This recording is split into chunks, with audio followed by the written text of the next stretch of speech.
Hey, I'm Sophia Miles, and this is the legend of the travelling TARDIS.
Hello. It's your boy, Tasty Cake. And welcome to another episode of The Legend of the Trotting TARDIS. Is I, your host, the Reverend Amagon. Stop being silly. What's going on here? Yes. Welcome to another episode of The Legend of the Trotting TARDIS. I'm hosting again because I said so. Now, let's get serious here, folks. We're doing technically the part 2 of the story, the review of The Family of Blood. So there's going to be a lot of different answers and going back and listening and understanding things. My answer has actually changed, but there'll be a surprise thing. I will show off my skills when the time comes. But until then, let's bring forth. Let's see. Eeny, meeny, miny, mo. Where's the candy man? Hey guys, how you all doing? I'm good. I just want to wish everyone happy Mario Day or March 10th. I think it is Mario Day, isn't it today? Mm-hmm. It's me, Mario. I'm all good. I'm getting really confused on your time shifting, because we haven't shifted in the same time zone as you guys. We're still in the darkness of GMT. There's a lot of shift going around. Yeah. So, talking about shifts, who are we going to shift to next? Exactly. That's how you do a segue, Tom. Let's see who owns the segue. Michelle, do you own a segue? No, I do not. I'm not like the CEO of the Segway who, when he tried it out, he died on a Segway going over a cliff. Look it up. Yeah, several years ago, the new CEO of Segway went out and tried a Segway and went over a cliff by all of a sudden. I guess he was the quickest CEO to take a dive. Yes. And I'm old enough, children. I'm old enough to remember when they announced the Segway that it was going to change the world. Remember that, like 2000, 2001. It was going to change the world and would make the world better. Yeah, whatever. Wow. Okay. Speaking of those who have passed, let's bring to the one who lives across the street from those who have passed. There, segue. That is a good one. Yes. Wow. I do live in a house by the cemetery, and it's pouring rain right now. And I'm kind of glad, because if any zombies come, they're just going to sink into the mushy grass. Yeah. Well, also, your neighbors are really quiet most of the time. Dead they quiet. Are so quiet. Dead quiet. I actually took a walk through the cemetery yesterday, and it's not lively there for sure. They need to spruce the place up a bit or something. Wow, I almost spilled my geek tea.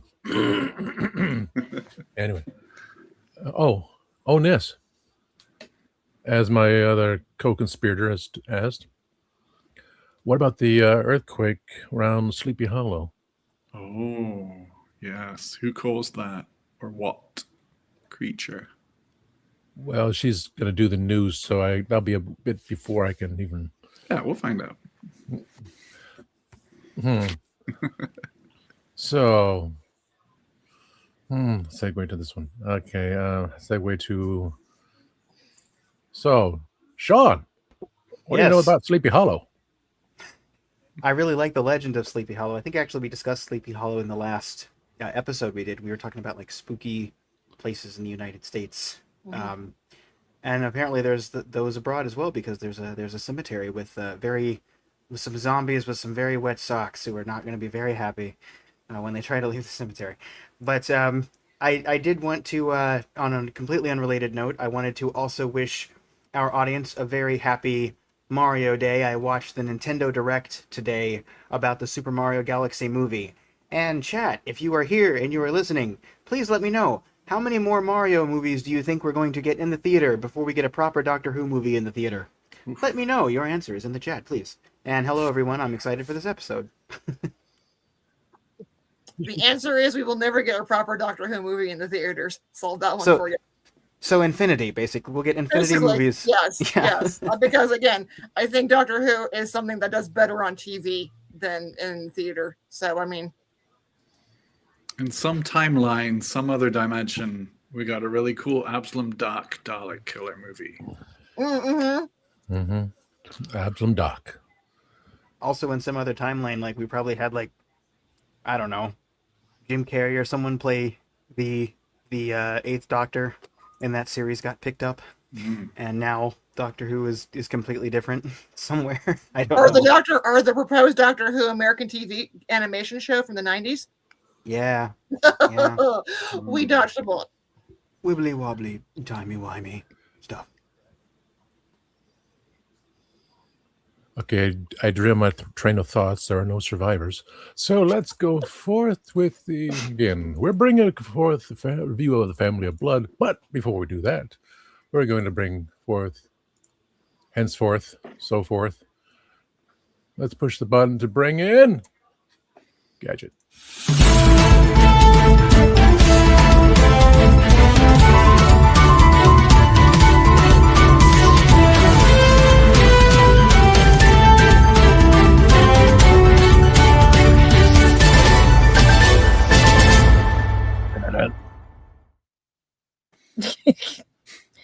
Bear with me, guys. Like I said, I'm recovering from that cold last time and everything. But I was asking to make sure Nick was okay, because they said it did affect from Yonkers all the way up, the Sleepy Hollow earthquake. It was what, 2.7? Because I barely missed it. I'm on the border and everything. But you didn't feel it or anything, right? I slept all the way through it. Yeah. I just learned that snails can sleep for up to 3 years. Oh, wow. A long hibernation. I can't sleep that long, but I can sleep through an earthquake. Me too. Okay. I'm a California girl. I can sleep through earthquakes. Yes. I actually slept through the Northridge earthquake in 1994. Wow, that was a big one. Yeah, and I was in San Diego, and everyone, my whole family woke up. I slept through it. Yeah. I had a minor one when I was up there. I was in San Jose. It's like, what was that? Okay, back to sleep. We have them all the time. Half the time they're not even named, to be honest. It'd be like, oh, earthquake, whatever. Okay, come on. Because that was big news around here on the East Coast, because as there is no Doctor Who news, everyone's worried now about earthquakes and what's going on, because bear with us, New York is just getting a little funny, especially with the mayor's house right now, allegedly, and stuff. So we're going to leave that at that, because I know everybody's desperate for Wilderness Year stuff and everything. This is why they have a lot of free time on their hands to do all this crazy stuff and everything. But let's start with the birthdays, because I'm going to mess the name up again. Even Christian gave me the way to say it correctly, but it's Yi J Cho. Did I say it right? Or am I getting better? Each year I mess it up, you know, and everything. Close. Try to make sure on the birthdays, because he gave me the correct year, but I want to make sure if I'm adding it right and everything, because Roger Dodger. Yeah, I don't want to, because he does not age either and stuff. He's only a year older than me. That's why I'm like, he turned 51 and everything on March 10th of being today. So happy birthday on his actual birthday. And I'm hoping you guys get to see him at the next conventions and everything, and also in the re-release of 4K now, the Doctor Who movie and everything. Mm-hmm. You guys get to see him and everything and stuff. He was also in the Commish, Highlander, Sliders, you know, everything pretty cool and stuff, right? Honey, I Shrunk the Kids, Stargate SG-1. Guys, check him out. He's really cool. I think his last thing he did was Arrow as a scientist in the episode The Climb. And his audio drama, the last one was Turn of the Screw, the narrator in 2018. So not bad and everything and stuff. But these two should be cut from the same mold and everything, because Christian gave me these guys last minute and everything. John Barryman and Alex Kingston. And John, you are more than welcome to come on the show. I mean, you've already kissed the TARDIS. You know what I mean? We don't care what you did, who you did. See, in my family, we don't care who you did, what you did, or anything. Here's a bowl of pasta. Have a nice day. You know? And everything. So you're welcome to the TARDIS. Please. I've been asking you to come. Come to the TARDIS, you know? And everything and stuff. Like everything, you know?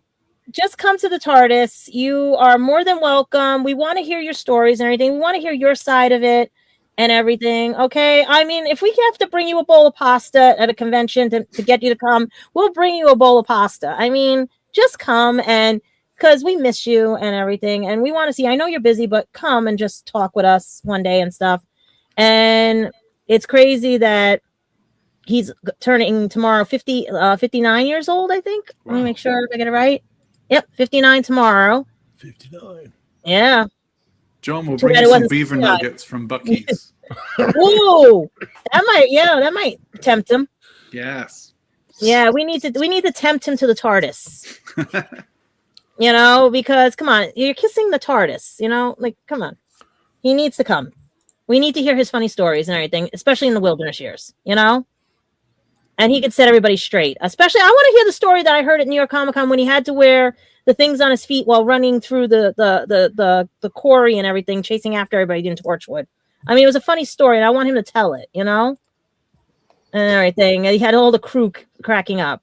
But this next one has everyone always cracking up, wondering where she's gonna pop up next in every crack that she finds and everything. But Alex Kingston, formerly the Doctor's wife and everything, also on ER, she turned 63 tomorrow. Wow. No. Okay, no. And everything. And I'm hoping she turns up like a bad penny on all the convention trails, because we need to see her as well. She's more than welcome here too. She's got to get her butt here too and stuff, because no, we need to hear all these backstories. We need to hear all the funny stuff that happened and everything, because I think her journey through television was her in disguise as River Song. She popped up everywhere. Every show, she was popping up everywhere, you know?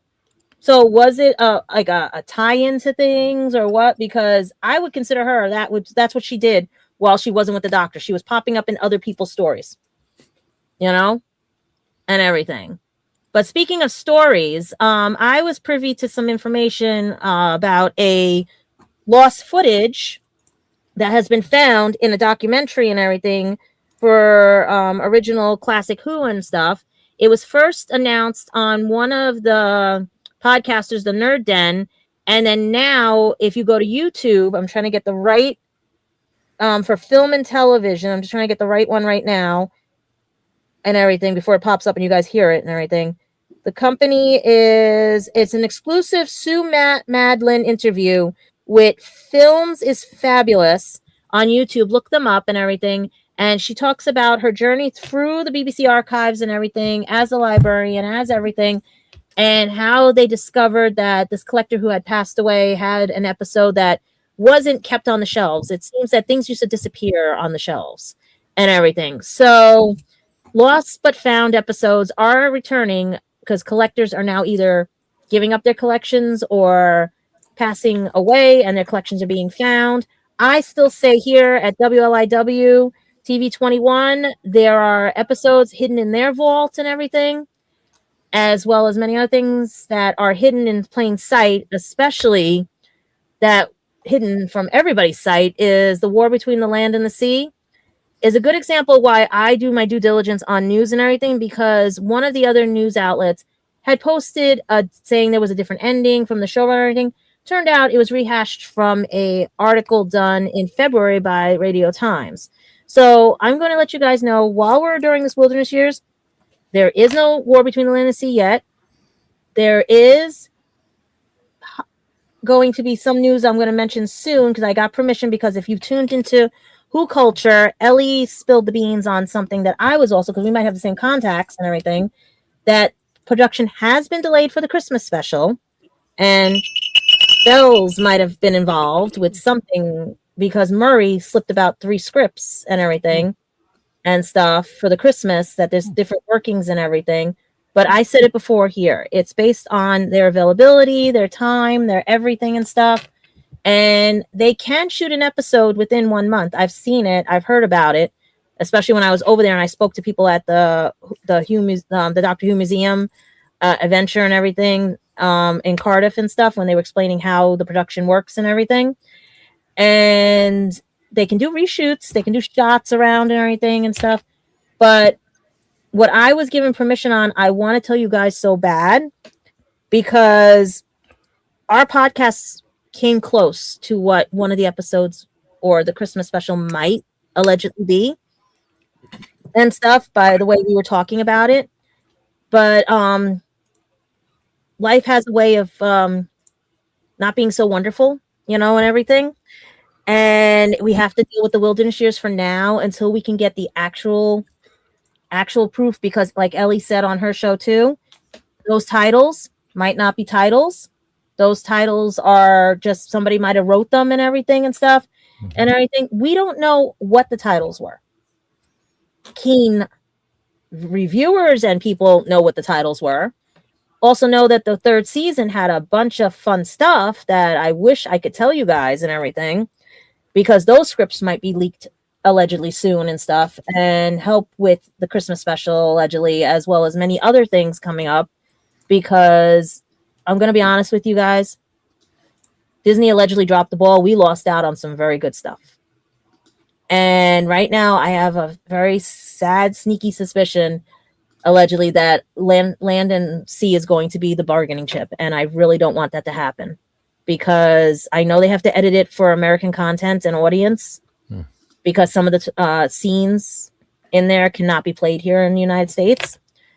So I suggest you guys watch documentaries, watch other YouTube channels about the wilderness years and everything and stuff. Get your new audio dramas that are out from Big Finish and just catch up that way. Buy the copy of the new Doctor Who, like the 4K version of the 8th Doctor, right? 8 Doctors movie, especially when my cousin was head of Fox and was running that damn movie. He threw out a bunch of them in VHS in the garbage. Yeah, I know. That's what Fox was. They just threw them out. That I could tell you was not alleged. He told me they just threw them out. They even threw out some Family Guy stuff. So, yeah. So I'm telling you right now, guys, get your stuff together. Get everything good. And hopefully, maybe this life will be wonderful. Who knows? Isn't that right, Clarence? We might. Who knows? I mean, just think along that lines for Christmas, because I already got my Christmas hat ready for when Doctor Who Christmas premieres. That's right, Clarence. I'd say. Yeah, because I would love our other panelists to know and guess what could be the title of maybe one of the scripts, or a working title, because since everyone's throwing titles out there that might not exist. I could never get past the title. But otherwise, it's a lot of fun and everything. And they did say we were close on what one of the Christmas special would have probably been and stuff. But we're getting there. So a lot of podcasts are allegedly getting things right, but sometimes we're getting things wrong. So is there anything else we have to mention besides anything for the news, or you want to save the conventions for later? Let me think about this again. We were talking about Yeah, anything that you wanted mentioned for news, or you want to save it for later? the one news I want to bring up because it was posted on Yeah. here. Oh, we'll still get back to Yeah. But a newest Before one. before we close it out, that's why I'll make sure of everything. I want to mention Nick first. Oh yeah, that's what I was going to ask you. That's what I was saying. Do you want to put that with the conventions, or do you want to put that with? Oh, it's a convention thing. Is that a convention? I don't know if it is. That's the thing. I was trying. It's not a convention thing, so it's actually news. It's totally news. Yeah, it's totally new. Okay, so because I'm trying to skim it while I'm talking on here and everything. Not totally Who related at all, but I am excited to tell you I have a new movie coming out next week. I was a producer on a movie called Interior Hallway Night. The star is Billy Zane of Titanic and Twin Peaks and all that good stuff. Mm-hmm. He also directed it, and it's a really quirky kind of humorous mystery.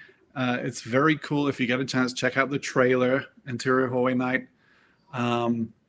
And of all the movies I've worked on, this is the one that I'm probably proudest of. It's turned out really well. So I hope you guys enjoy it as much as I enjoyed working on it. It comes out on March 20th on all the streamers, Amazon, cable, all that good stuff. I only found out a few days ago. That's not fair. And it just dropped on Fandango for pre-order. And I'm super excited just to share it with people. We shot it in Sparta, Georgia. What? Wait a minute. North of me? Coming out on my birthday? Yeah, yes. What? Do you believe in coincidences? Coincidence? I think not. No. But I think that's it for the news because the I other. think, but first we must give him a round of applause for it. The wonderful, yeah. I can't remember these buttons are. Media assets, all the way down. Media assets. Positive. Oh, there we go. So we're gonna have to get him his Oscar. We're gonna have to get him his Oscar. Folks in the chat, please take a look. Let me know what you think.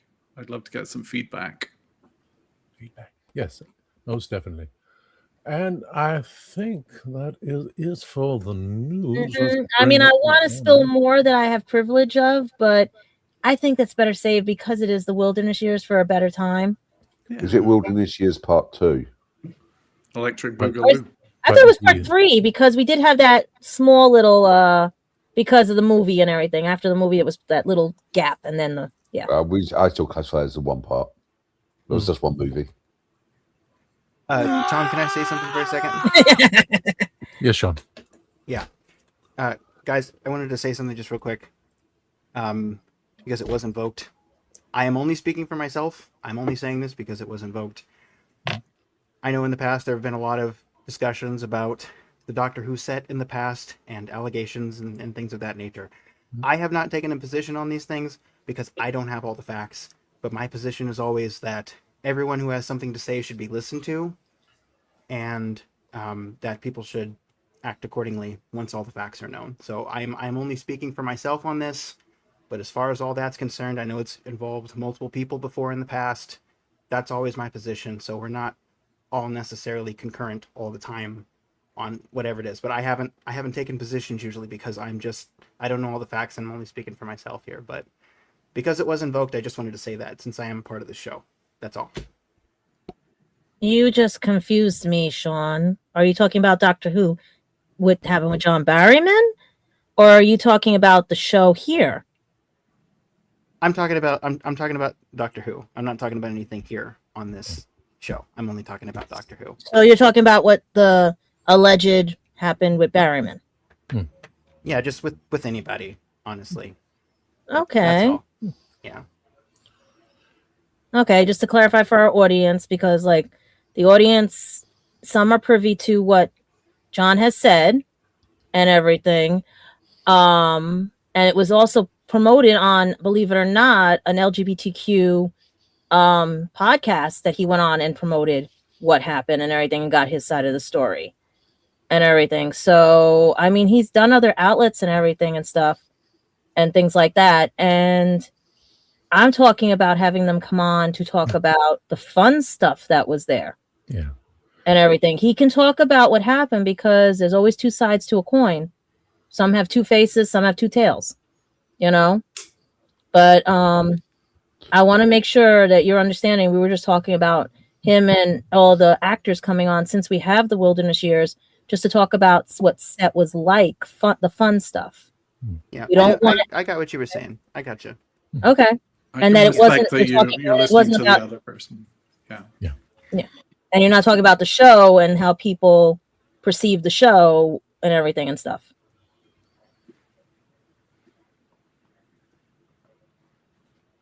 I was just No, just making wanted sure to make a because I'm comment on that. dyslexic with a learning I wasn't trying to disability derail that the needs conversation. to.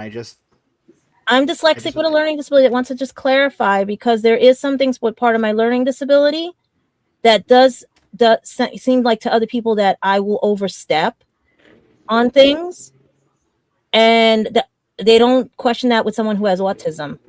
Do you understand what I mean? And stuff like that, but they'll question it with someone who has dyslexia. So that's why I wanted to clarify with you. You're not talking about the show. You were just talking about what happened with John and how you didn't hear the part that he has been resolving it and he is getting on better terms because people are learning to deal with the past and move forward. Yeah, I get you. I was just talking about that whole thing. We're clarifying for my learning disability because I don't hide my learning disability from people, and I explain to people that I had to hide my learning disability for so many years, so people misinterpret how I react to things because they don't know, because I don't portray I have one as much to people. Yeah, I get you. I was just kind of saying something for myself. We can talk about it another time if you want. No, I just want to make sure that we can clarify because it is part of the news, because we do want people to understand that there was a situation with John and we all have different viewpoints of it. But like I said, my family grew up, we don't care what you do, who you do, how you did it and everything. You sit down, talk about it, have a bowl of pasta. And that's it. Okay?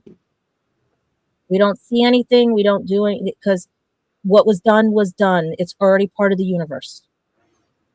Yeah, Sean. You know how Dave talks about when he does the Happiness Patrol show, Mm-hmm. and he says, trying to get away from the toxic stuff because Right. what we already know about stuff, it just, again, that's fuel for the fire. What we all try to do is we're so upbeat and so intense. We just kind of like go crazy with all these ideas, but we're just trying to give out the positive energy because if you want anything negative, you look out the window, you see all these things. And down in Manhattan, what I'm going through right now, 3 bomb threats allegedly.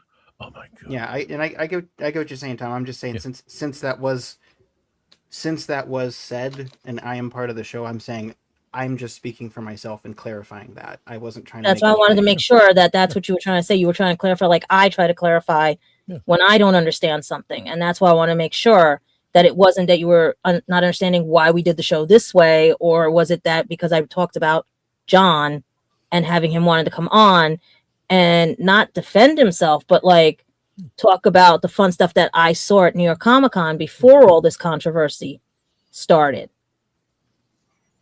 Yeah, we just want the happiness stuff because we're not going to be pushing. Saying if they're pushing all the other things, like, well, you do this, you do that. That's for another show. No, that's something else. That's so many people do all the things. We just try to say, well, we all know, but we're just not going to bring it up. We're saying, okay, what you eat today?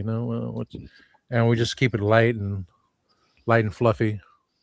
Like my ears on my cap, stuff like that. Like this episode we're going to be reviewing has a stigma on it too, and everything. And I don't understand half of this episode, part 1 and part 2, because I didn't grow up privy to most of what it was. I grew up with the terminologies, but no one ever explained them to me correctly. They said I didn't need to know. It was in the past. Ignore it. Just let it go and everything, and not explain it correctly to me. And that's why I want to make sure we're explaining correctly to you, Sean, because learning disability to learning disabilities and stuff, and disabilities to disabilities, some people perceive things differently. Right. Okay. So So that's what I'm saying. So we're good with the news right now. You understand where we're coming from. And hopefully, like I said, the door is open to all the Doctor Who stars, past and present. We don't care. Just come on, have some fun with us, because we need to fill time and everything. We're going to be honest. We need to fill time because it is the Wilderness Years, and we want to hear all the war stories, especially with this war episode that we're reviewing. Nice segue to that one, right? Nice segue. Shall we get our numbers and then go to commercials? Oh, yes. But we're going to end the news, right? Yeah, we end the news first, then go get our numbers and then go commercials. Yeah, he may push that button. Okay, now I can push the button.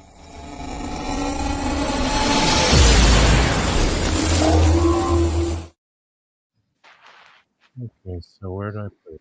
Right. My monologue. So, gadget. Gadget, what's your number? Well, I had to rewatch part 1 with part 2, and then I found something else that I had said, can I have permission to listen to? Because I didn't want it to interfere my thing because of everything, because I think I found his clone. Or I don't know which way to go, which way to point. Wait, which way to point? This one. Wait, which one? This one. No, this one. Okay. So after watching it with this episode and everything, I'm still going to stay within the 7s and 8s and everything, because, like I said, it's the first time I've seen it. I know why it wasn't aired on Disney XD and Sci-Fi. I know why now, and everything, especially like I said about American content and everything. American content, and for a British content, nice segue. 9.5. No numbers after 0.5. Just a simple 9.5 for me. 9.5. Oh, 9.5. I think you said 0.5. So was that low? Okay. Yeah, I thought that too. That's harsh. No, yeah, 9.5. And Nick is British, and he could understand you. So let's go back to an American accent. Sean, your American accent, please. 8.75. I wanted to do it really American. 8.75. Don't you mean 8675309? 8675309. I got it. Yes. 8.6. Get your number off the wall. I messed it up. Okay. Well, now we can type without looking. Tell my bell. What's your number, please? Oh, she's on mute.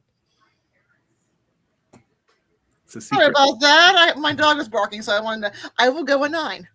9. So she says no again. Okay. All the time. That's how I got fired. Do I have the lowest then? No. Maybe, well, you're in the middle, because I'm gonna wait for Nick. Nick is the next. Let's see. Sorry, Nick. This is so good. I'm going to give it a big, fat, shiny, hairy 10. Ooh. Oh, wow. 10. I'd like to know how you made that. I'm trying to figure it out, and I only made a 7.8. How did you get a 10 out of that? Well, all shall be revealed. All shall be revealed after the commercials. Mm-hmm. Which with this commercial, okay, so everyone stay tuned, all that good stuff. But like, He's got to find a good one. find these buttons that he keeps pushing here. So I don't remember the things here. I'm gonna push the button. I didn't listen to that voice. Are you tired of toxic fandoms? Do you wish we could go back to being happy? So do we. We created the Happiness Patrol to get away from all of the toxicity in fandoms, in life. And so we decided we wanted to do a show, but something that makes us happy. And in the first season, that something is Star Wars. So join myself, Cameron, Scott, Jessica, and Melanie on Happiness Patrol at youtube.com/@happinesspatrolshow.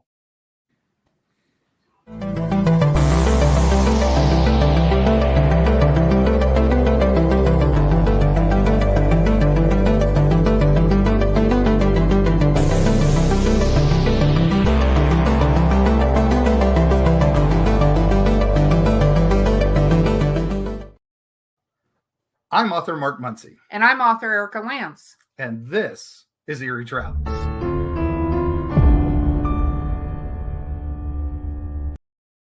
Greetings, travelers. Join us as we travel through folklore, myths, monsters, legends, and dark history. Now, we'll be your guide to the spooky side of reality as we discuss cryptids, paranormal, and all things preternatural. Sometimes we find the truth is way scarier than fiction. We're on twice a week on your favorite podcast platforms, including iTunes, Spotify, Amazon, and YouTube. We have amazing guests from all of the areas of the strange and unusual, including witnesses, investigators, and more. Now, with Erica's curiosity and ridiculous array of pop culture and true crime knowledge. And Mark's decades of experience diving into folklore and the legends with the truth that's behind them. Yeah, so join us, travelers, as we take you to the edge of reality, and we'll see you on the other side.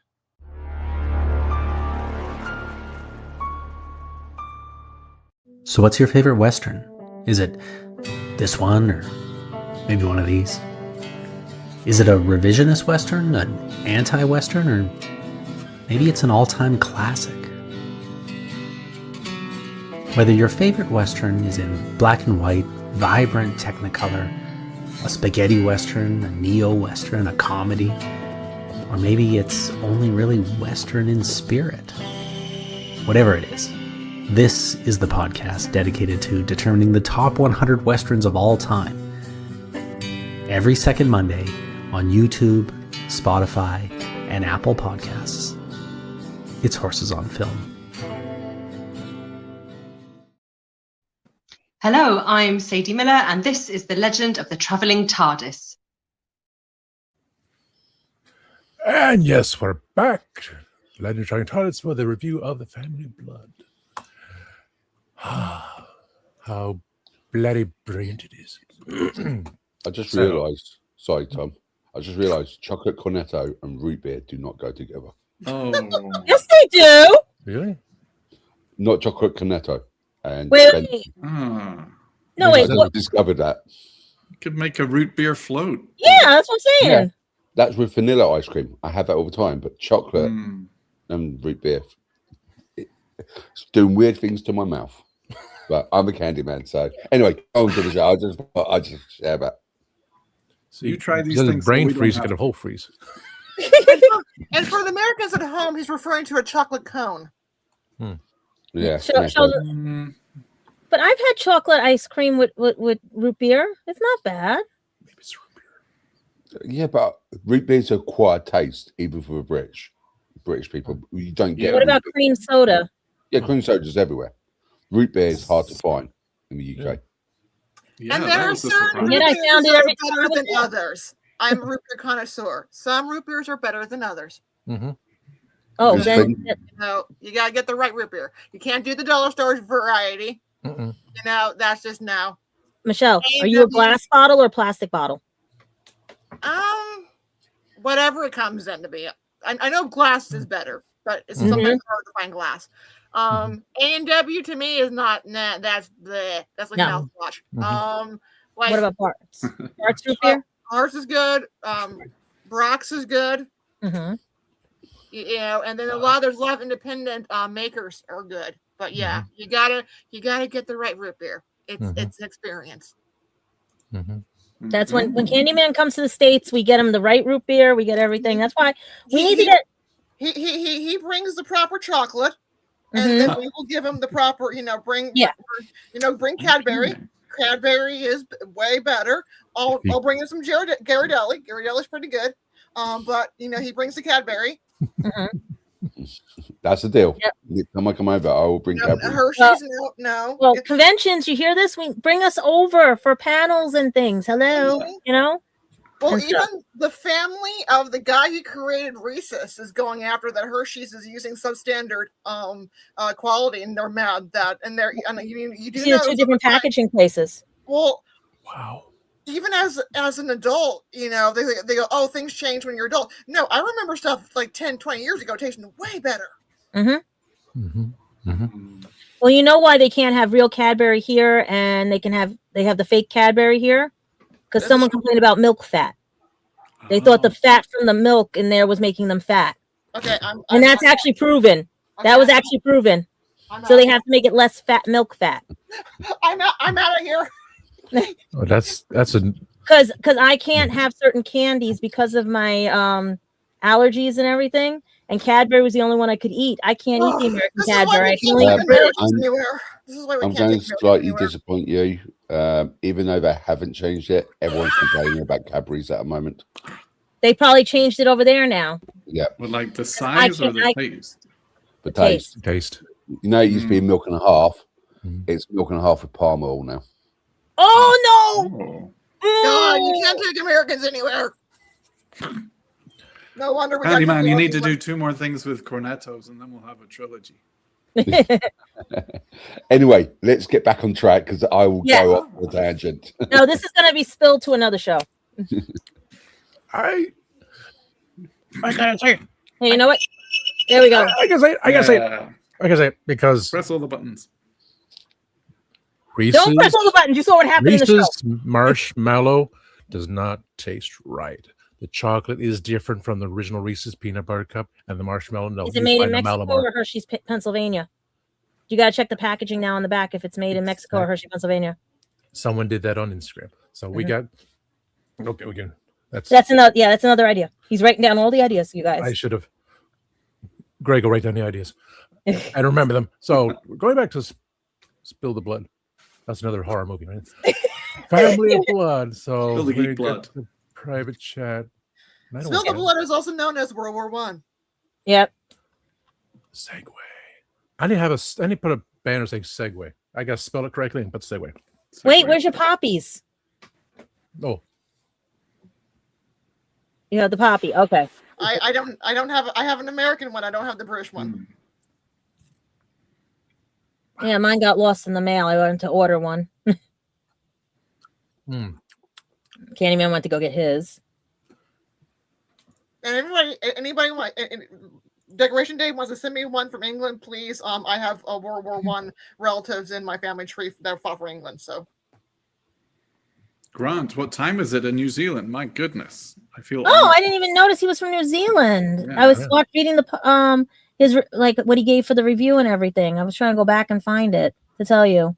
He gave an 8 out of 10, so he's around where I am, like 7, 8. Yeah. I started. Cool. Oh, perfect. Yes. So he said 8 out of 10. So. And then I think somebody else said 9 and stuff. Oh. Roy. Yeah, it was 8.75. 309. We serve together. Oh, they said Grant said it's 11:47 in the morning. Good morning, Grant. Yeah, it's the purple and red poppies I've got. Yeah, we need that for this episode. It's a spoiler ahead, but it's what we need. Spoilers. Okay, let's see. Private. No, it wasn't private chat. It was people. Not people. It was notes. Okay, so everyone there. That's math. My cohort. Okay. Okay. Yeah. I'm sorry I picked the lowest, but like I said. What was yours again, Gadget?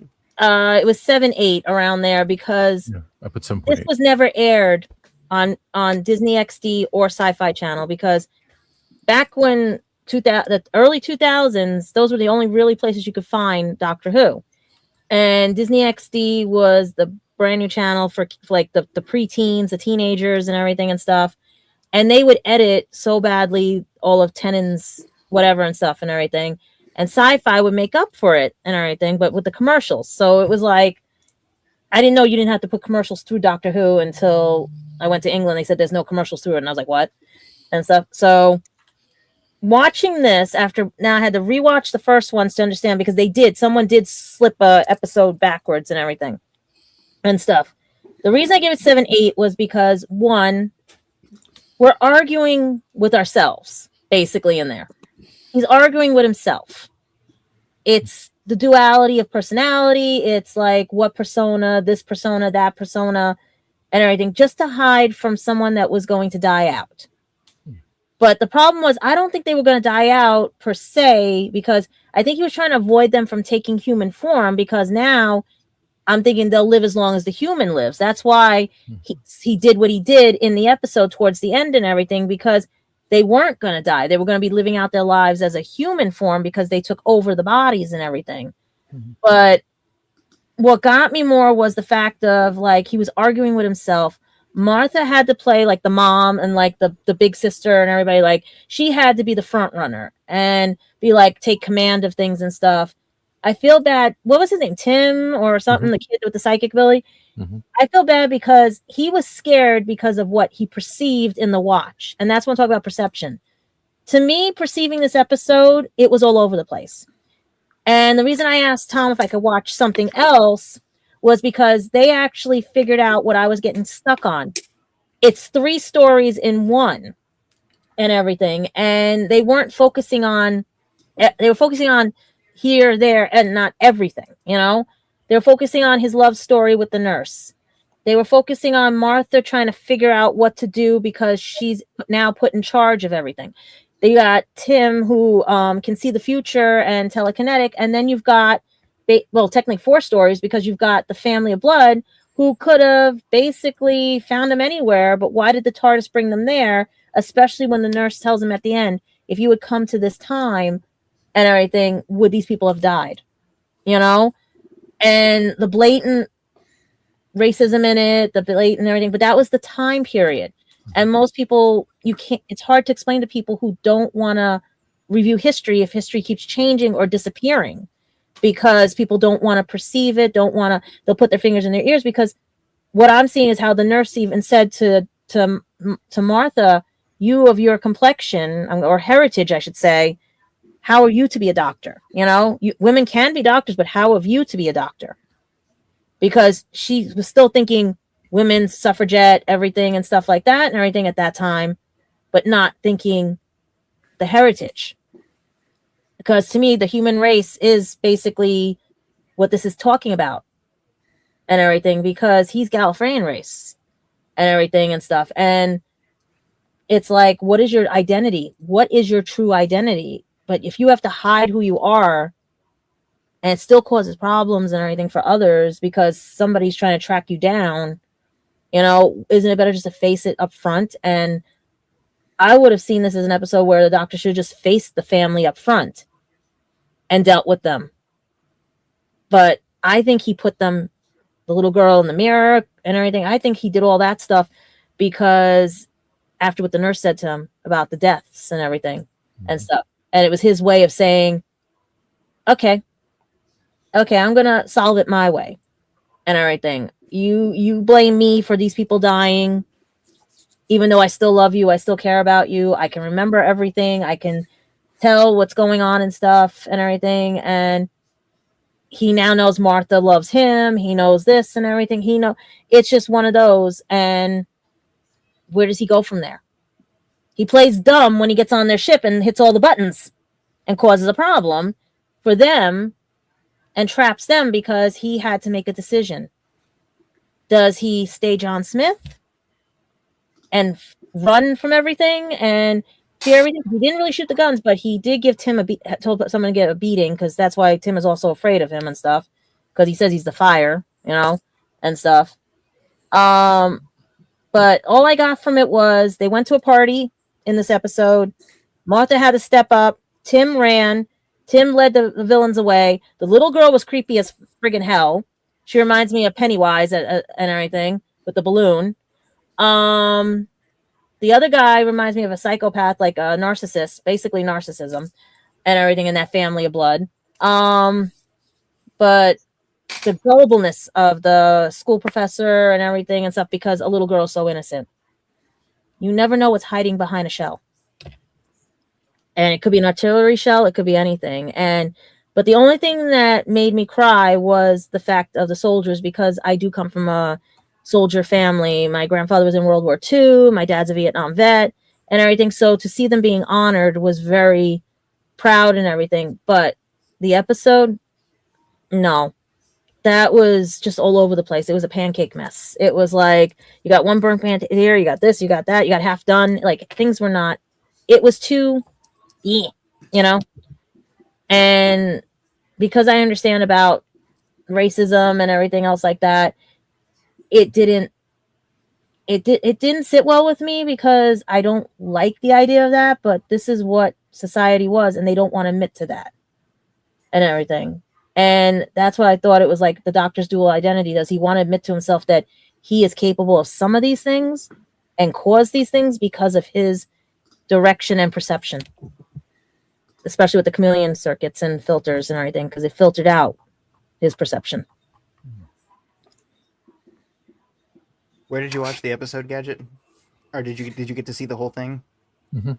Just pieces and everything, and that's why. And then I found something that they explained in a different way, more understanding and stuff, and I was like, yeah, that makes sense. But they went really more off tangent than we were, and everything. So yeah, I would give them pieces on YouTube. Sorry, I didn't mean to interrupt. Yeah, but no, that's what I'm saying. Yeah, on YouTube is the only place I can watch it because I don't have because I've been hacked too many times on the computer. So I try to stay away from a lot of sites, especially Discord and everything, allegedly, because I tried that once and never got my old phone back after that. Trying to think the segue, but yeah, but the segue would be like I said, the only thing I could think of was that they did honor the soldiers and they were wearing their poppies. So 8, 6, 7. No, Sean gave 8 3/4. Yeah. Yes, 8 3/4. Yes.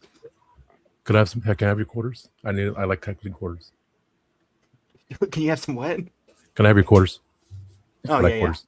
Okay, thank you. Okay, sorry. Now it's just an 8. Okay. No, I gave it an 8.75. So for this episode, I have to say right off the bat that I don't know that I can truly review this episode objectively because first and foremost, it is very nostalgic for me. So that is something that I have going in my mind. And then warring against that in my mind is also the fact that I was thinking a lot during this episode about how much the modern era of Doctor Who, by bringing back David Tennant, sort of cheapened some of the stuff in this era for me. And it's the same thing with nostalgia. I don't think we can look at episodes of Doctor Who or anything really other than the lens of what we've experienced. So on the one hand, you've got this episode pulling at a lot of nostalgia strings. I'll get to that in a second. And then you've also got me thinking about future Tennant. And the reason I even mention that is just because it really does affect the way I view the episode and the way I think of it. And this episode, more than most, makes me think about both of those things. But getting to what I like in the episode and actually talking about the damn thing. So what do I like in this episode? Well, it's really the acting and the storytelling that I think are top tier. Going through some examples first, the acting is phenomenal. There's the guy who plays I think he's the brother of mine, right? The main alien, is that who that is? The brother? The son? Yes. Yeah, it is. Okay. Oh. Well, he's excellent. I mean, his facial acting, he's acting really with his whole body, but he chooses sometimes to bug out his eyes. He chooses sometimes to tense up his jaw. And you can really see that he's putting his whole performance into the bombastic, eccentric angle.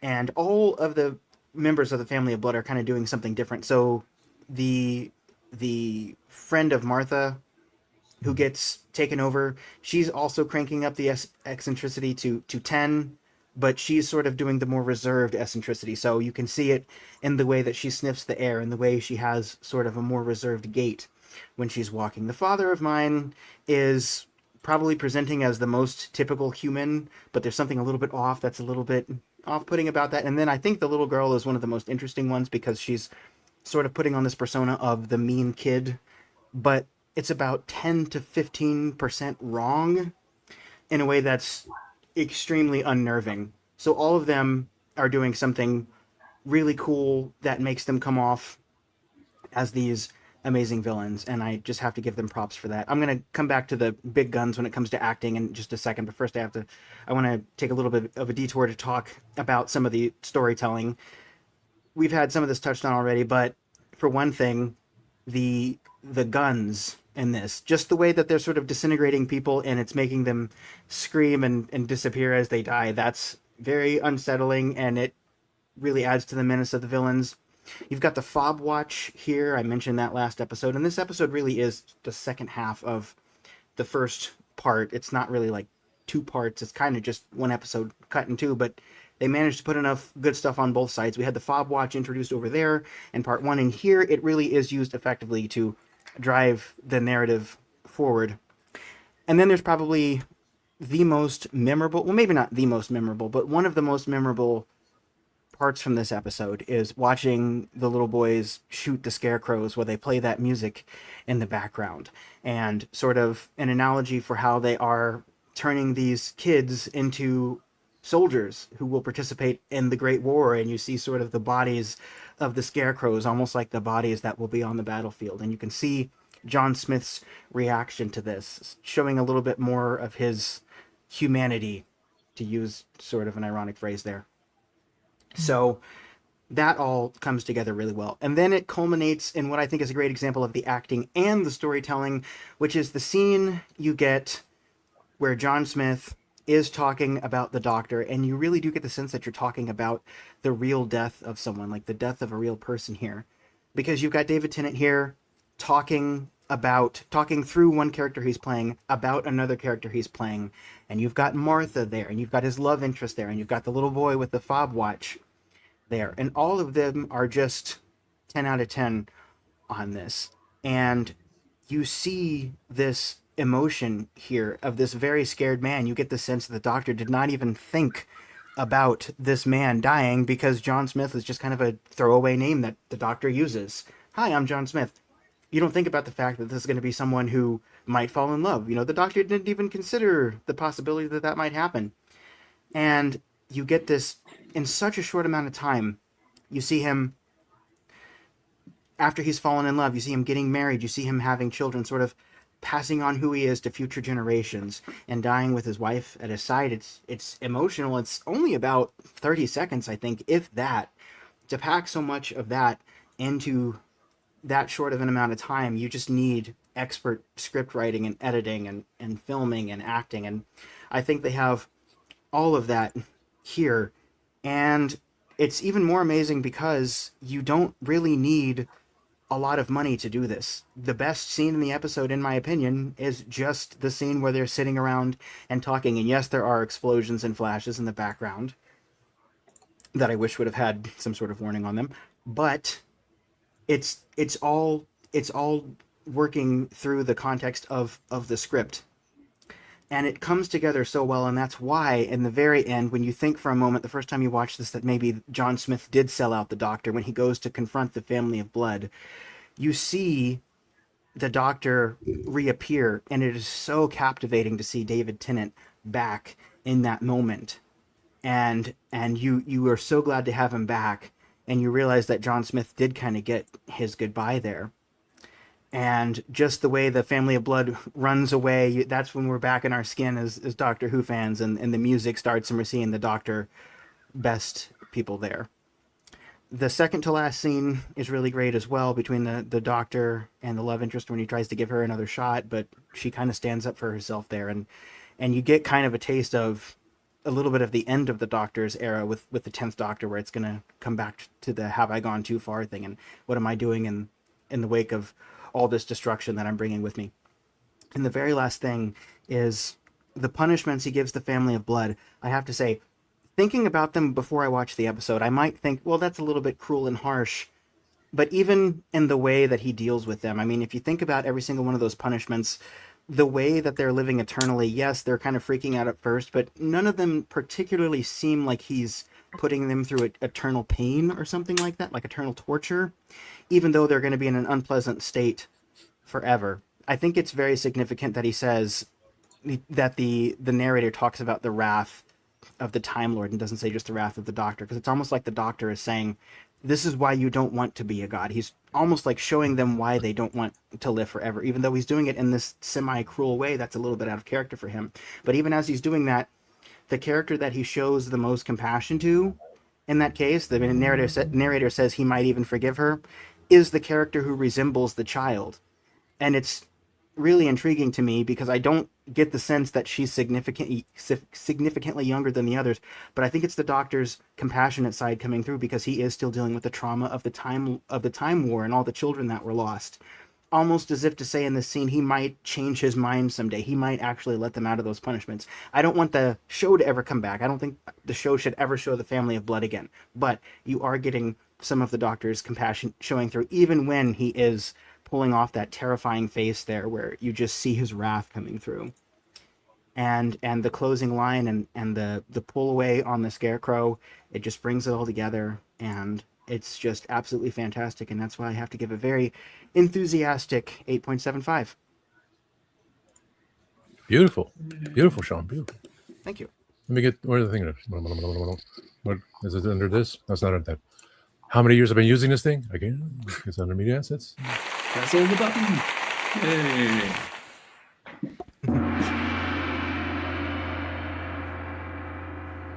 Back to wrong one again. Notes. Let's see who made a comment. Yes, Greg of the Time Scales. Wow, nice review. Beautiful Sean. And Forrest Dalek claps as well. And that's only a 7.8. Dude, it's amazing. See, I wish I could do reviews. I think mine was what did I give 8 point, 8 point whatever. 8.75, yeah. Oh, yes, 8.75. 8 3/4. Yeah. 8 3/4, yes. Yeah, mine wasn't so good because, like I said, I couldn't follow it. For me, it couldn't follow it. Yes, it's. Grego says 8 point. Oh, said what Sean said. Okay. I'm going through all these buttons. Too many buttons here. Okay. So yeah. Never have too many buttons. I like zippers. As long as you don't push the red one. Oh, yeah, I don't have the red one. Let's see. Sean Michelle. Yes. Number 9. So I gave it number 9. It again will always be part of your review. Will be how you thought of the first part. I thought the first part of this episode of the 2-parters was stronger, but I'm also a sucker for the classic base Under Siege. So it has all of the classic Doctor Who elements that you like. You have some of the Gothic horror from the last episode, the mystery of the time period, and the Doctor trying to figure out himself. And this one is the classic, base Under Siege, which I enjoyed a lot. Again, you're also beginning to see the Doctor, especially this Doctor, he's very arrogant. So we're starting to see him becoming, because it starts off the Time Lord Victorious arch, and he thinks that he can just bring the nurse who was in love with his other form, his human form, and that he could just bring her along. When as the Doctor he feels nothing for her, he just bring her along to be his companion, in the face that Martha also has feelings for him. So we're going to see a very arrogant Doctor, a Doctor that is used to getting his way, and then goes into some of the problems that we'll have for the rest of his arch. Again, I love the ending with World War One and the tie-in. That the end did make me cry. Was the veterans at the end, and again, I do have family history of my great grandfather was in World War One in the Navy. For Bren was drafted as a young boy when World War One started. So. And again, that's the history of the fact. And also, I had to look it up. It is estimated that between a total of 885,000 to 900,000 British and British Empire military personnel died during World War One. Jesus. Again, being American, we feel more for World War II because we were in that longer and we had a much more impact. America was only in World War One for a very short period of time. Now there were significant casualties. We're nowhere near the death rate for Europe. So again, and we kind of memory hold World War One here in the United States. So I do appreciate when we see the Britishness and the remembering of the sacrifice of the First World War for Europe, and also what a senseless war that was. I love how it explained that a Serbian kills an Austrian archduke, and because of all of the treaties, a world war will start, and that's pretty much how we were explained to it in the United States. And it wasn't until I was in high school that I really understood why World War One was even fought. So it touches a lot of things that I particularly like. I thought the first episode was the more stronger, which tends to be true in Doctor Who 2-parters in the modern era, but this time, unlike some of the recent era, it actually felt like it delivered at the end. So that's why I still give it a whole 9 and 9 together for the two-parters. Oh yes. She gave it a no. Again, that's how I got fired. I said no. So I'm a no. Tinky Winky. 10. That was a flashback. Okay. Let's see. Chuck E. Cheese. Wait. Why I say that? Candyman. He eats everything that he can. Yeah, I absolutely love this episode. It had everything I wanted. It had fast pace. It had history. It had the Time Lord making a choice of paradoxical decisions, which is classic Greek theatre.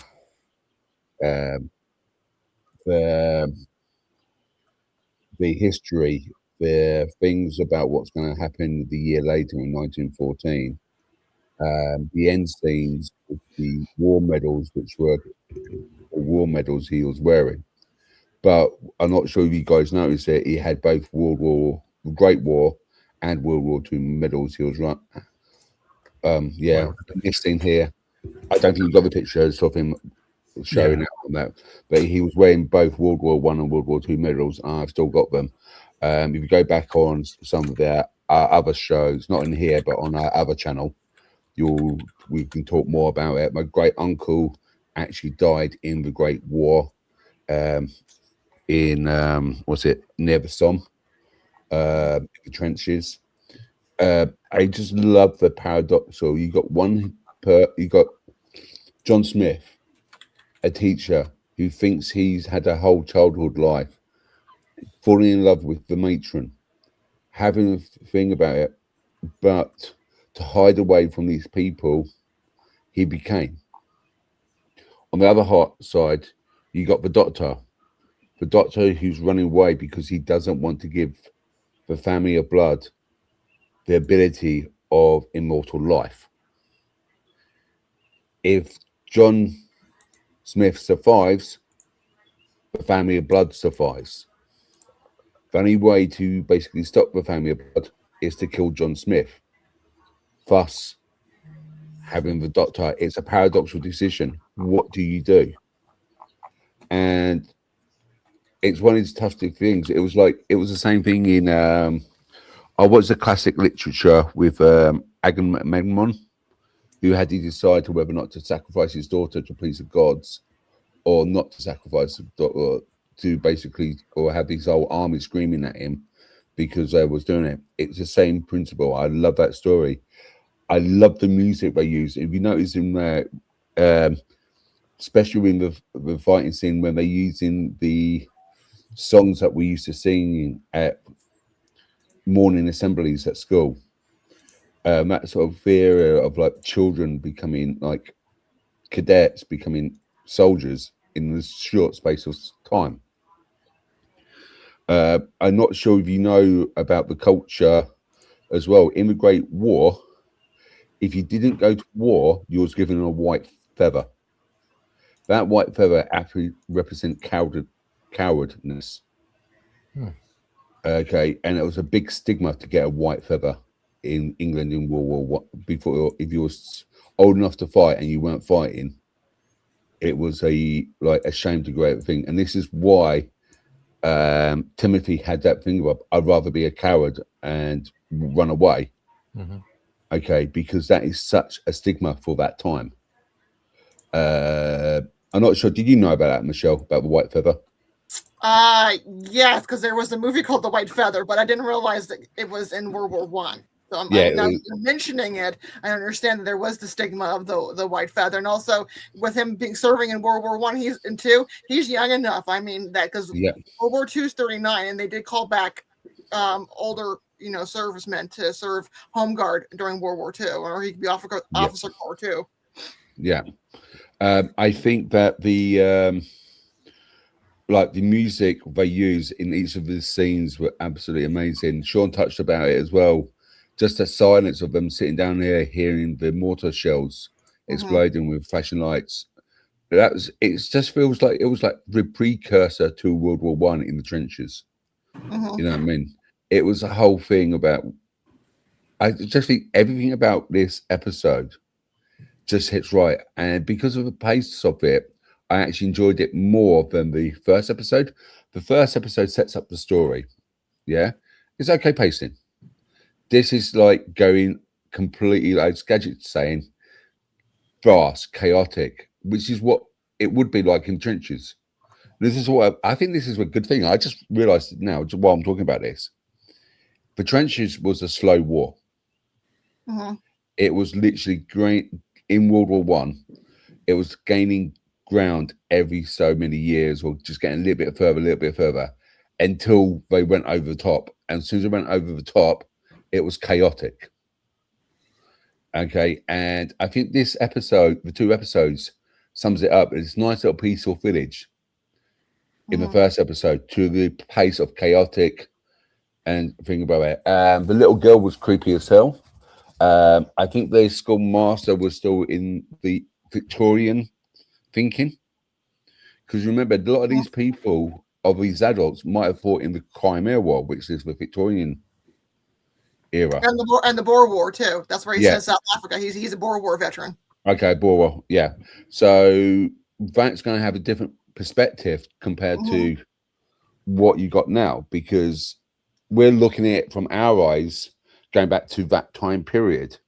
What we also need to look at, point of view, when you're watching this, is looking at the adults just coming out of the Boer War, the Crimea War, coming into a new dawn with Queen Victoria, who just passed away. I know what year was Queen Victoria passed away? 1901. 1901. So you got 1901, new monarch. 14 years later, you got a different monarch. The world's changing around for gearing up for the Great War, which just suddenly happened. You had all the suffragette movement as well, with women's rights, and you still had the racism going on. It was it was one of these sort of mixed in pot time periods, which no one would knew what the outcome was if you was living in that time period. The only thing I would have to say that I have to knock down a -5. Can someone tell me how they moved the TARDIS out of a shed in front of the school with straw men? Yeah, they had rebar in them. Yeah. So some kind of supernatural alien. The TARDIS took some Ozempic. She lost a lot of weight, so they're able to move her, and then she got off of it and put her weight back on. I know that because I'm on a Ozempic at the moment. So yeah, that could make sense. But yeah, that's why I took half a point on it, because that did that plot bit by it. But the music, the pacing, the paradoxical Greek storytelling, the scene that was set in, and like everyone else said, the end bit with Poppy Day. We don't call it Veterans Day over here. We call it Remembrance Sunday, which would have been in November 11th, roughly, or the Sunday nearest to November 11th. For poppies, even the army cadets who was filmed with it, because I reckon they were just normal army cadets rather than actual extra actors, look pretty good. And the war medals, everything looks absolutely top on. I can't fault this episode, and that's very rare for me. Right. I could our Memorial Day, which is your version of Remembrance Sunday, that is in May for us in the United States. And in the United States, we do November 11th is our Veterans Day. Yeah. What's the difference? I could attack your argument about them moving the TARDIS, but that might be a straw man argument, so I won't use it. The difference is because of the end of the American Civil War was in April and springtime, and it became in the United States you can decorate the flowers because it's decorate the graves because the flowers were in bloom in the springtime, and that's where we get our Memorial Day is always in May because it's springtime and the flowers have bloomed. Okay. We did. You probably know more about that than most Americans. I mean, if you ask most Americans what the difference is between Memorial Day and Veterans Day, they probably won't know. So you're probably like above and beyond knowing that. I grew up in the military veteran household, and I knew this before I was knee high to a grasshopper. Right. Yeah. So we don't have a 2 separate days. We just have one day Mhm. in the UK. Mhm. We just have Memorial Day, so that covers veterans, civilians, Right. and everyone. And even, like I said, I showed you earlier on, the poppies, the purple one represents war animals who Oh, passed yes. away, because there were a lot of service animals in World War One: horses, Right. dogs, pigeons. Pigeons. Well, for Okay. in the United States, for death rate, the American Civil War, we estimate between 600,000 to 900,000. And that's both Union and Confederate, because it is it is a Civil War die in that conflict. So it is by capita the highest death rate in American history. So that's why for us in springtime when the Civil War ends, that's why that's our version of Memorial Day. That's And quite that was interesting. tragic because we didn't even invoke anybody else for that. We just killed ourselves. us. Yeah. Yeah. And it starts in the South with freed slaves decorating Union graves first for those who died for their freedom. Then it gets picked up by the white women, and then there are several different places that claim to be the first Memorial Day, and they're all happening between April, May, June, July of 1865. Wow. So that's quite interesting. We don't actually celebrate or do anything for our Civil War. Well, also, again, per capita, and also it's only 160 years ago. That's a blink of an eye in timeline for us. So, yeah. And Nick, you gave it a 10. Explain to me why you gave it 10 and you didn't pick up the TARDIS. What a beautiful episode. Oh my goodness. This is why what I watch Doctor Who for. Because it has all the things that you guys have mentioned. It's got the top-notch acting, and it's got the music, and it's got the time period just right. Now, what if the Doctor hides away because he knows what he will do to the family of blood if he's, full strength? Maybe he doesn't want to let that monster out, so he becomes human. This is a story about loss of innocence.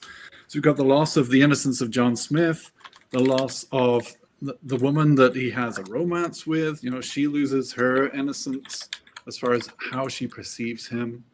We've got the loss of innocence of the children. So to me, that's incredibly powerful, and that really hits me when I watch this show. I've got personal reasons for loving it. I really enjoyed the book. I was so pleased that it got adapted, and they adapted it just right for me. The pacing works very well for me. You do have the triple problem. You do have multiple things going on, but they all make sense to me. Yeah, even the weedy scarecrows make sense to me. I make it work. Okay, I make the logic work. And Paul Cornell, at some point, he kind of played with having the story happen over several weeks. But then they were like, this is too long. We need to tighten it up. So they did reduce it to a shorter period of time. So hence the chaos, hence the momentum keeps building to that climax. His treatment of the family of blood at the end, it really makes sense to me when I look back at the Seventh Doctor, who would, destroy entire planets. It does seem in character to me. And of course, the novel featured the Seventh Doctor. But the fact that we have David Tennant, who is such a good actor, really is the icing on the cake that makes it work. He shows us all these different sides of him, which is great for him as an actor. He can show us all the different chops. Here's a human, here's the Time Lord. So he gets to play with that. And he makes it work as something that we believe he could be capable of. So yeah, maybe he's holding back at the beginning. That's why I love it. He loves it. Oh, I was going to ask you. So now that we come to this part, from the novelization of Human Nature with McCoy's Doctor, what is the difference now between the novel and what we have seen? I don't you think said it was the Doctor was mysterious, being manipulative, being the whole. Yeah. That's the big difference. It's even more in character for the Seventh Doctor to be manipulating himself. Yeah, not just the situation, not just bad guy aliens, but himself. He's tricking himself. Like he tricked Ace, like he tricked the Daleks, he's tricking himself to, completely.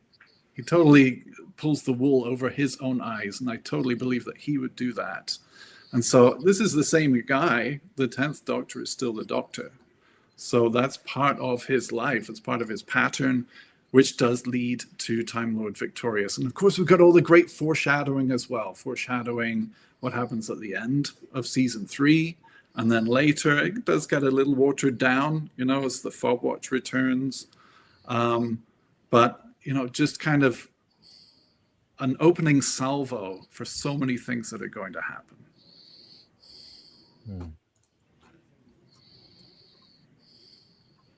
Okay, hour 22. Mine will be just a couple of minutes. So let's jump back it up.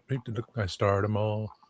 Star trekking across the universe. So Rose Deer gave Family Blood 9.4. Too much drama and violence. Higher note with. See, for me, that's. Love you, Rose, but like Sean's review was like, boom. I would put that 9.4 because it gave such detail, and to say that because that's just me. I'll get my review soon. Personal taste. Time scales. The Family of Blood averaged 9.3 out of 10 on the time scales with 240 ratings and reviews. Creating America. You said you only like this episode because it gave us the Master epic introduction for New Who. Also, Headmaster was an epic dude. Epic. I liked Headmasters too, especially Fortress Maximus. The Transformers. Oh, that means the eye. Okay, that was it. Okay, let's see here. So it comes to me with my lackluster reviews. Okay, I can't turn. Time to turn the light on the porch. Let me see here. So, yes, my review. So, I'll give the number at the end while I ponder this because Gadget also stated to me to watch that YouTube show from a few years ago. Said it was a clone of me as well. Does that mean I'm a clone of him because he was 6 years ago, or wibbly wobbly timey wimey? Wibbly wobbly timey wimey. Anyway, I'm Dr. Evil. Do I go with the monologue yet? Not yet. Oh, first let's go see Rose says. Talking about flowers on this episode of Doctor Who makes me remember the song, Where Have All the Flowers Gone? Yes, because I went from, oh, where have all the flowers gone? Picked by young girls, everyone. Where have all the young girls gone? Gone with young men, everyone. Where have all the young men gone? Gone to soldiers, everyone. Where have all the soldiers gone? Gone to graveyards, everyone. Where have all the graveyards gone? No. And that's right for Vietnam. In the backyard of Nick's house. Yeah. Gone to graveyards, everyone. That's the end of the song. Okay. So, talk about poppies and such, because Mark was big on this episode for Spill the Geek Tea during last year when we talked about regarding Memorial Day and Veterans Day. We did that combination there, and hence that's we had the poppies for that show.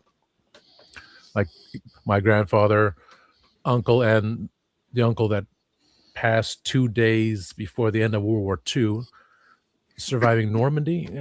All these things that people don't remember. And now in the U.S. we see the draft is being brought back.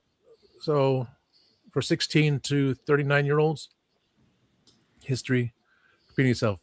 When human nature was set, it was at a boys' school learning, saying, yes, they must learn how to defend themselves because the war was coming. So that's why they had to learn how to do all these things. When the scarecrows came along, it's like, now you're going to use your training and shoot at them. You must. The enemy is there. Of course, tears in their eyes. They're not prepared for these things. And so is John Smith. Said, no, it's not me. I cannot do this. And to find out, oh, it was only straw. So that gave them that relief. Only to find out later, of course, yes, you defeated an enemy that was nothing, but the horror will come. And of course, Tim going through World War One, World War Two, wearing his medals there. This is something we cannot overlook. History repeats itself. We know the people that we've lost, what's going on now.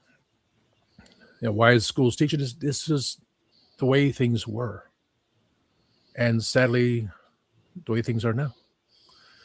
The concept of the doctor hiding himself, so I'll get to reading the monologue because, I got my tea and I will clear my throat for that. Mm-hmm. Yeah, the idea of, I don't want to become this doctor. I want to be just John Smith. The dreams of how was planned to be, and if they were going to die within a certain amount of time, but again, they've gone into human bodies, and that would have been another spanning of, the young girl, sister of mine, son of mine. That's another 40-some years, 50-some years. They would still go on killing. So with the doctor's mindset and with everything else, with the Time War, the creeping in of Time Lord Victorious, you should have let me push all those buttons. Things occur. There's only so much you can do. You're overwhelmed, and with the deaths, with Jenny, mother of mine, stating what she did, that was it. He just. Hence, we have the fury of the Time Lord.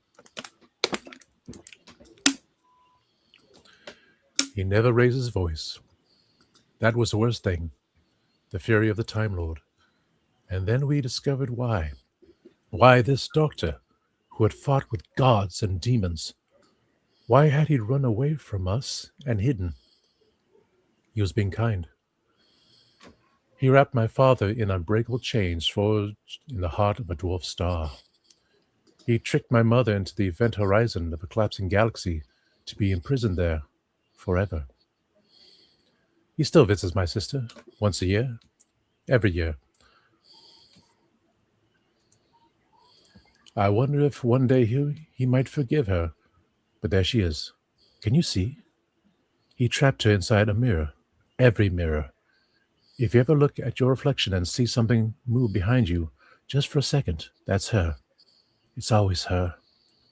As for me, I was suspended in time, and the doctor put me to work standing over the fields of England as their protector. We wanted to live forever, so the doctor made sure we did. Creepy, scary, but as this was a Seventh Doctor story, so keeping that mindset of the mysterious doctor, the other, bringing forth into the 10th Doctor. So it's fitting because it was written with 7th Doctor and Benny, but as Nick said, it was without the scarecrows, but now we have this, the changing. So, PTSD, all these things, it's the mindset, dealing with loss, all this loss, saying, he cannot go any further.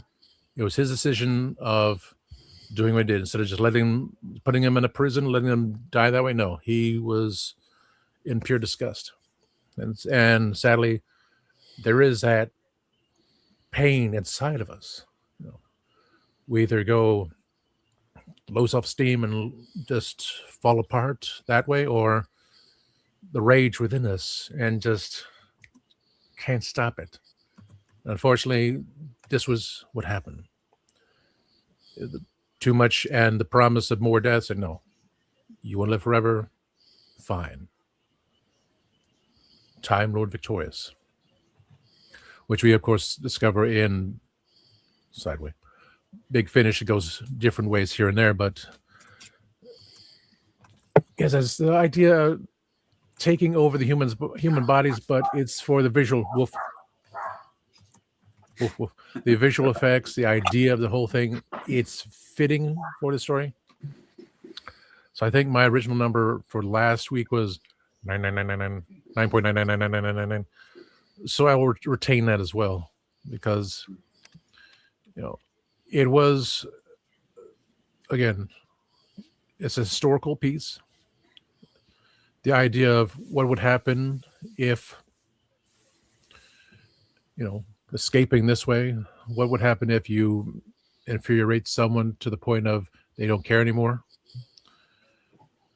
At least, well, we have the happy ending with Tim, because having the fob watch, absorbing the energy, knowing what's going on, he saved lives, because it was that was his job, being a soldier. Must soldier on, must learn, and he lived a long life. And to see old friends one more time, that gave a nice little ending to what we shall see next time. Which, so again, 9.99999, as I said. Sounds like Rage Against the Dying of the Light. Says, don't go gentle into that good night. Old age should be burned and raved at close of the day. Rage against the dying of the light. That's what it sounds like you just said. Mm-hmm. Good men we last wave by, cry how bright their frail deeds might have danced in the Green Bay. Rage against the dying of the light. Wow. Basically, that's you. That's what you just said. I think, like, you could have totally made us think earlier that you just memorized that final little section there. Like, you could have been like, back in the day, I memorized that. Honestly, back in the day, I can still recite I Barnabas from I can still recite I Barnabas from Dark Shadows as Jonathan Frid playing Barnabas Collins, and I shall for a future episode, not in this channel. Sean, I still remember your Venusian lullaby. Oh yeah. Remember that so well. I actually, thank you. I actually learned to play that on guitar, and that's one of the things when I play for people at places. It's one of the things I play that people tend to ask me to play, and it's such a beautiful song, and it's such a quirky little thing to be in Doctor Who, because it's not in the show very often. But I think like John Pertwee really brought it to life. Yeah. And I think it was one of the Peladon episodes he did that in, I think. Yeah, but it's just like, and if you ever listen to Big Finish, if you hear the Eighth Doctor sing the Venusian lullaby, it's like it's so beautiful. And that one's got accompanying music with it as well. Oh, I really like that. Thanks for remembering that. Debbie Melrose on Facebook says, "Vengeance is a strong emotion." Yes, that's Roger Dodger. Yes, Billy, it was something to do with not being able to get their anthrax vaccine and something. My eyes are a bit dry. Sorry. Rose says, it just makes you think war is such a tragic waste of either young people or even older people. It's always the prisoners went first during war so they can get time off their sentence and everything. Because that's what my grandfather told me when they were fighting and everything and stuff, that they went first, then it was the able body, and then whoever was left that could fight. A lot of desperation in World War I and World War II. It's like, I think that's why they spend so much time talking about it, like when they teach history class, because it's just like there was so much like tragedy, and it's like, if you would have told me before I saw this episode, like, yeah, we're gonna learn about World War I, and you're gonna be sad about it, and there's gonna be scarecrows, and it's gonna be the saddest part. And then if you would have told me you're gonna be sad about World War I again, and this time it's gonna be inside of a flying phone booth, and it's gonna have a guy talking to himself and another soldier after the snow freezes, and there's these glass soldiers, and the guy goes, "What do you mean World War I during Twice Upon a Time?" Like, oh, that got me so bad. It's like, you did it again, Doctor Who. You're the historian. Which one was it? World War I or World War II, about the brothers that they couldn't send two brothers over? That was World War II, because there was a massive amounts of there were a few of massive whole families were killed. There's the one where they really changed it was near the end of the war in the United States, called the Fighting Sullivans, which were 5 brothers. I heard about that. On one ship, they all went down together. Then that was the male line, and there were 6 children altogether. One was a girl; she never married. And out of the 6 children, there was only one grandchild The oldest son had a child, and after that, and also is starting compounding. There starting to be a few families that were losing all of the boys, and so that's when they started pulling back that brothers couldn't serve together, and then if there had been deaths of other siblings, they would pull the surviving siblings home. Because it was very odd, because my uncle and my dad went, and there were technically 5 of them, but 4 came over on the boat and everything. Yeah. So my dad and my uncle. The Flying Sullivans were in 45. It was in the summer of 45. So World War One we're only fighting against the Japanese, and they were sunk by a Japanese mine. And so by that time, because also there was a fear that the United States was going to have to go into Japan, and there's going to be mass casualties in Japan, they started making laws in the War Department about separating siblings. And then if there had been mass deaths, they would bring the surviving home. And that's also what the storyline for Saving Private Ryan is that when they would find out that there were only 1 or 2 more surviving brothers, they would send 1 or both home. Yeah, my grandfather was 1 of 14, and there were 7 boys, 7 girls. So all 7 boys, give or take, went over and everything, and they were put in different barracks and different, during World War II. There were a handful of mass sibling deaths, only a handful, but they made the news again. Right. I think probably World War One probably would have had more, especially in the British side. But again, there were a few well-publicized mass sibling death from World War II. Mm. And Doctor Who always makes us think so much. I think about, I mean, the show really is, a lot of it is just centered around like how war in general like has affected the Doctor's frame of mind. I mean, I think of the speech from the Zygon inversion is probably the one that people cite the most. I always think, But I always think like I don't think Russell T or Stephen Moffat are veterans, but not that I know of at least. But I always get the sense that like there's somebody, that they're either speaking with or consulting or in the writers' room who is a veteran whenever there's something like that. It's like, because I don't think you write episodes like this or put episodes like this together unless you either know someone or it's like you can kind of feel that experience coming through. I think, and in my family history in the American Civil War, I had family from Arkansas, and they fought for the Union. Even though Arkansas seceded and was a slave state and was a southern state, I had 5 men in my family tree that went. It was 4 sons and 1 father. I am descended from the 1 boy that came home. Wow! For the oldest son.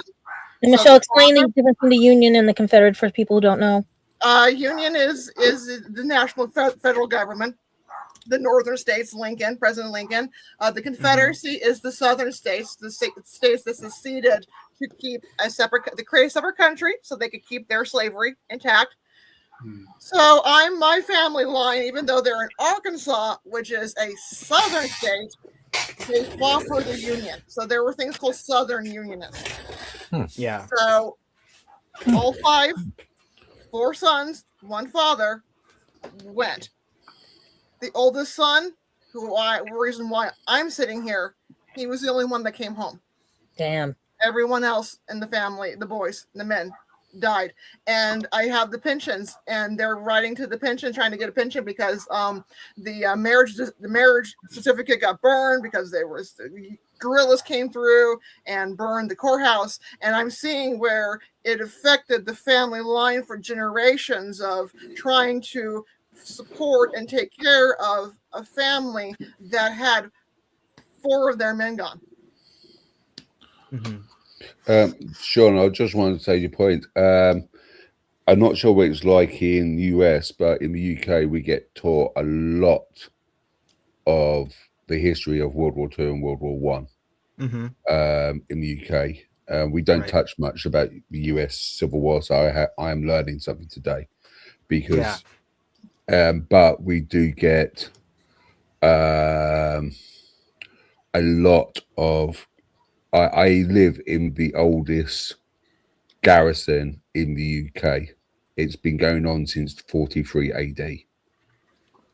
Okay, that was even before America was even thought of. This is Roman garrison town, which basically moved through the times and it's still a garrison town to this day.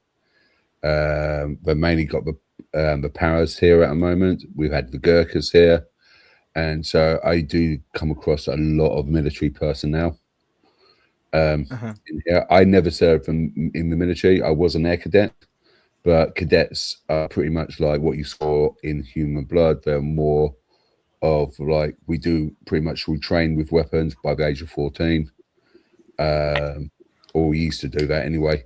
So I'm not sure you guys have cadet services and what age they start off in the US. We have oh, sorry, go ahead. In the UK, you can basically sign up for cadets, air, sea, army, or you can. And some schools do a program which you saw today, and they still do it in some schools to this day. Are combined cadet forces. One of the symbols, going back to the 7th story, the Curse of Fendrick, their emblems they were wearing were combined armed services, which was quite big. So it's one of these sort of things in the UK. It's not a proud thing like it is in America, where you basically got a lot of respect for your servicemen and women and animals. Yes. But it's one of these things that we know about it and we get taught about it and we sort of respect them, but we don't do it out loud. Does that make sense?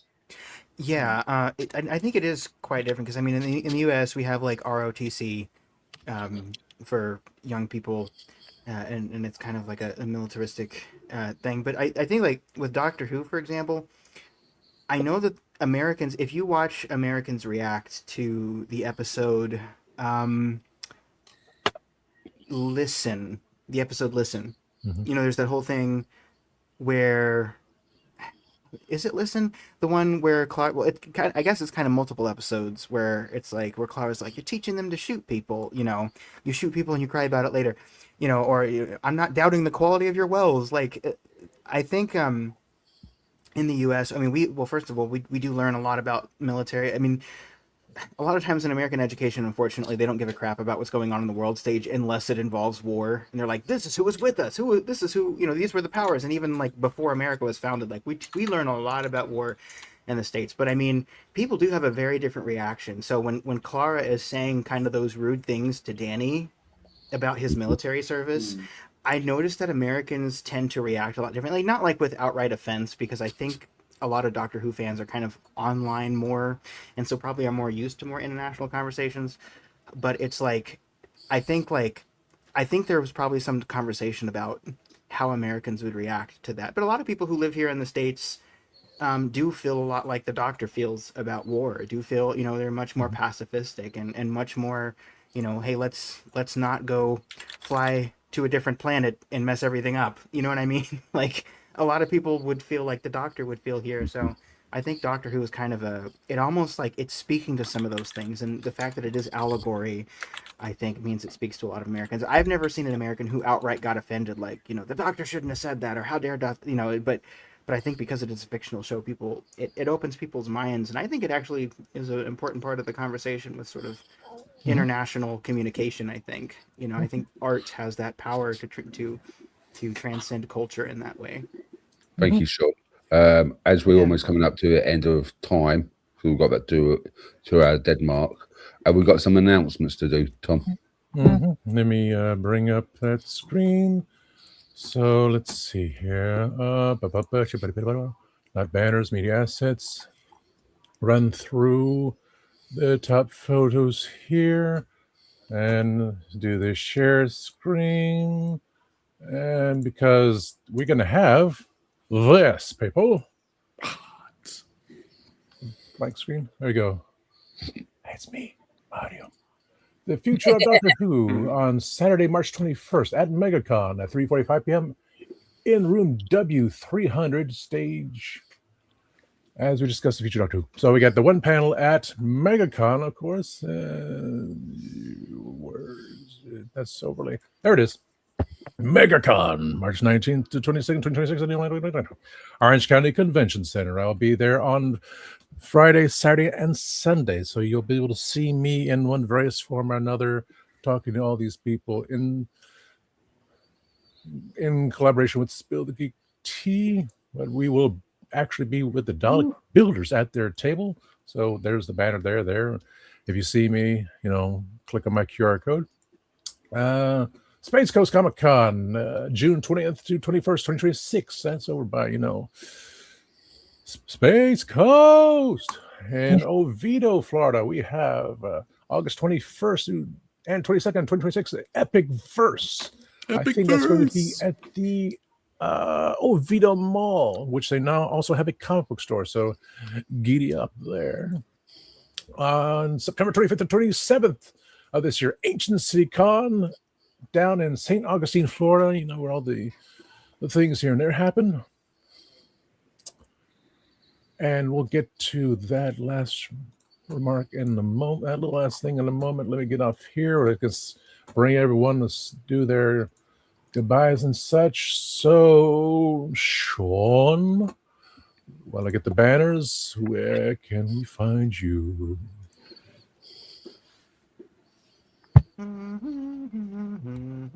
Sean? I'm here. Oh. Sorry. I thought you were I thought you were trying to get something. I was just waiting. Oh, no. Okay. Sorry. Oh, good. Okay. Yes, you can find me on youtube.com at Our Philosophy Is 9119. I am doing a whole lot of nothing right now, but because I've mainly been doing stuff here, but there's a lot of Doctor Who content from the past on that channel. And mainly it's talking about anything nerdy, anything philosophical, anything classic literature in a queer-friendly space. That's mainly what I do on my channel. If you happen to pop over there, let me know what you would like me to review, if you'd like me to review something, because I really should get more diligent about uploading things on my channel. I really, really should. I was reviewing every single episode of the Second Doctor's era, and then I just kind of stopped. I pulled a BBC and was like, oh, that's enough Doctor Who for now. So we'll see. We'll see what's going on over there. But head on over there if that sounds good to you. Thank you very much. Yeah, continue on where you always do that. Don't be like me. Be like Nick. Like me? Yeah, the famous. Famous Nick. You forgot to say famous Nick. Famous Nick. Yeah. I want to say hi and bye to Roger, Billy, Rose, all the people in our chat. Thank you for your support. Come find me at nicksmithfilms.com or look for hashtag nicksmithfilms. You will find me. You can find my YouTube channel. Guess what that's called? Nicksmith Films. Yeah, and check out the movie Interior Hallway Night with Billy Zane. I would love to know what you think of that. It's out next week. All over the place. And have a wonderful week. It's really nice chatting with you. As he will disappear before the show ends. Michelle. I am on Facebook, Michelle L. Hamilton, author. And if you're interested, my debut novel, Widow's Weeds, is available on Amazon as an ebook and as a paperback. Dear Sarah, madam, would you read my book? Yours right. We take a look. Get the man. Yeah, you can find me here at the Legend of Traveling TARDIS. You can also find me at Spill the Geek Tea, and you can also find me at my Instagram, where I put up all my cosplay and filming and do random things. And for everyone who, like Nick said, everyone who joined us today in the chats, thank you for joining us. And for those who've served, wherever you served, whether it's US, UK, Canada, or wherever you serve, just thank you for your service. Which you don't get here from a UK guy. So thank you. Boom. Everywhere, anywhere, Spill the Geek Tea, traveling TARDIS here. My own show, Gadget Vlogs, and the new one coming up, Gadget Pendragon After Dark.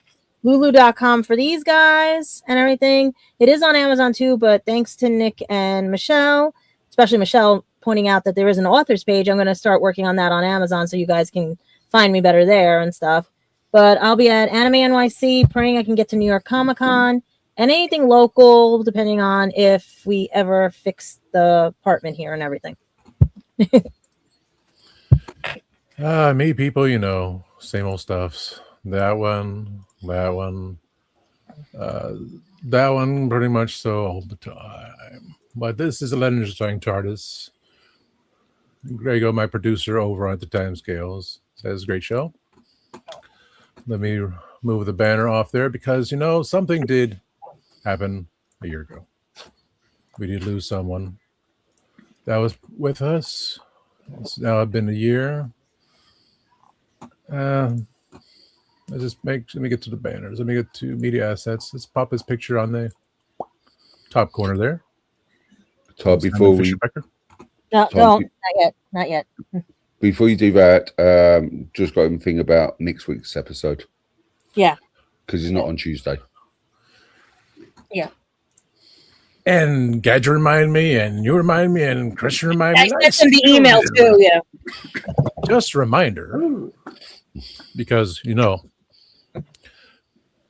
now Sunday's episode, Spill the Geek Tea, is going to be Legend of the Trying TARDIS, Spill the Geek Tea takeover. I can't even see my own show.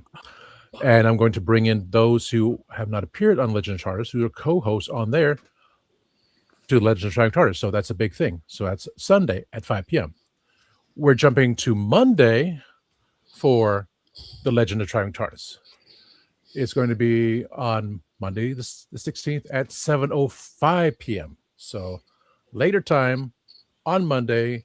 It's a collaboration with Christian and Billy, the Kitchen Killers, as they're doing a special show talking about the show that he and I are going to be in it. And Billy. MegaCon. They're going to do a MegaCon show on Monday, 7:05 p.m. Eastern that day. So keep in mind that, folks. Tuesday, there will not be an episode, not even me sneaking in and doing one. It's just too much information there. Yeah. Yeah. So this is why I have the crew, because I can't remember. And we're working on that. Yeah. Brain farts. So as you see up above, talk about Simon. Now, one thing that, because I still get time, Christian has posted a song on the YouTube Shorts using the Living Years by Mike and Mechanics. Now, Gadget has found a song. I'm not going to play it. I just want to bring it up. If you guys want to see that too. Mm-hmm. This one is what was chosen. Even the dogs agree. Yeah. The Last Goodbye. This song carries 1,000 years of Celtic sorrow and hope. Is from the Cheeky Celt. So look that up on YouTube. Play it through. It's 3 minutes and 49 seconds. It's if you want a mellow goodbye to our wonderful big brother and everything. Simon agrees with it. Keep it at that. So, I keep these screens. Oh my God. So thank you all for watching. Oh, that's Split the KG. So, as we all say, we say goodnight to Simon, and of course, Tony. Play us out. Night, Simon. Good night, Simon. Good night, Simon. Meet again.